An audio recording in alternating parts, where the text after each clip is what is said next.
ازيكم عاملين ايه؟ يا رب تكونوا بخير. النهارده هنعمل طريقه جديده للبطاطا. هنعمل بطاطا بالكاستر زي ما انتم شايفينها كده، حاجه فوق الجمال.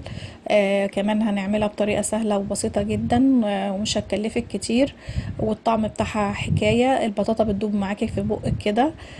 لازم تكوني مسويه البطاطا كويس قوي عشان تبقى معاكي ناعمه. وعايزه اقول لكم ان الكاستر بيديها طعم كمان جميل جدا وسهله في عمايلها. المكونات بتاعتها بسيطه. هجيب عندي بطاطا، هنا انا جايبه كيلو ونص بطاطا مقشراه، وعندي هنا كيس الكاستر ده انا جايباه ب5 جنيه، يعني مش مكلف خالص. جبت كيسين. وعندي كوبايه سكر كبيره عشان هحطها البطاطا وهي بتتسلق، ودي كوبايه لبن كبيره، ودي معلقه زبده. همسك البطاطا اقطعها قطع صغيره واحطها في الحله عشان اسلقها، واحط عليها السكر والميه.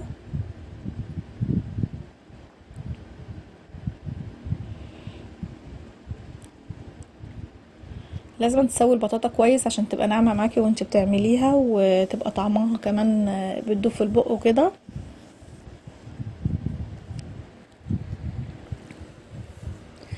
وعايزاكي تجربي الطريقه دي، هتعجبك جدا. انا هحطها على النار واسيبها تستوي، واي رغاوه تطلع معايا ابدا اشيلها.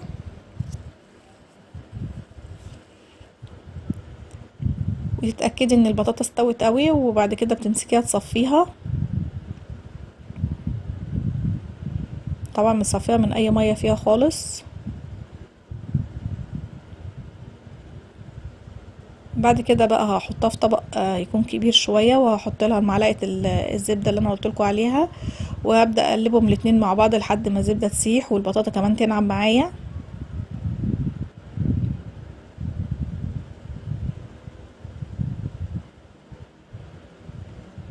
تقلبي كويس لحد ما البطاطا تنعم معاكي والزبده تختفي مع البطاطا خالص.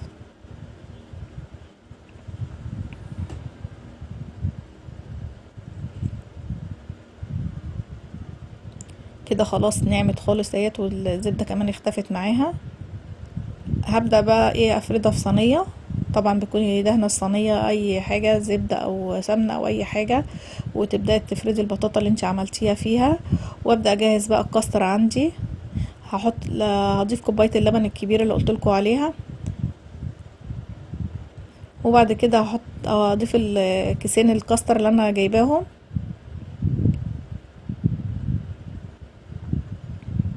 واهم حاجة ان انت تقلبي لحد ما يدوب خالص.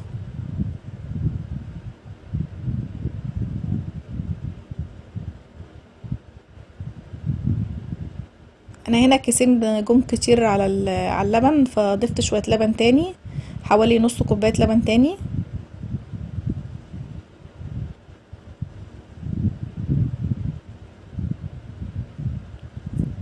لان البطاطا جت عندي في الصينيه الكبيره، هتحتاج مني كاستر تاني، فزودت نص كوبايه لبن. اقلب كويس لحد ما الكاستر يدوب خالص. وطبعا بتحليه زي ما انت عايزه بقى. شوفي السكر اللي انت عايزاه قد ايه. لو انت بتحبي مسكر تشوفي السكر بتاعك، او دلع بتحطي له 3 معالق بس.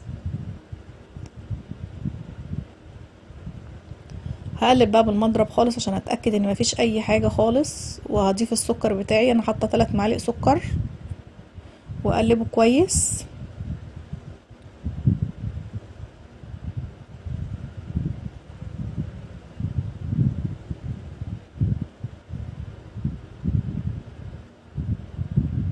خلاص كده السكر داب والكاستر داب. هبدأ ارفعه على النار.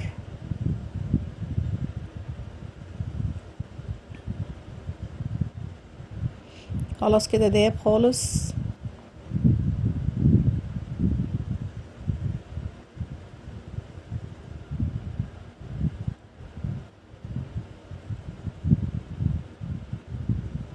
برضو هو على النار ببدأ اقلب برضو شوية بشوية. بالتنيكي تقلبي لحد ما تلاقيه تقل معاكي.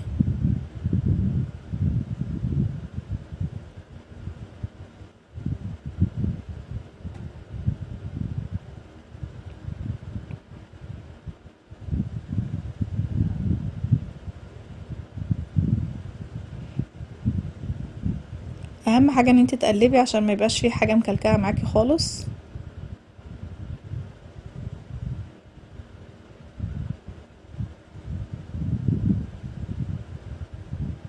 هو بدأ هنا يعني يدوبت يبدأ يتقل شوية بشوية.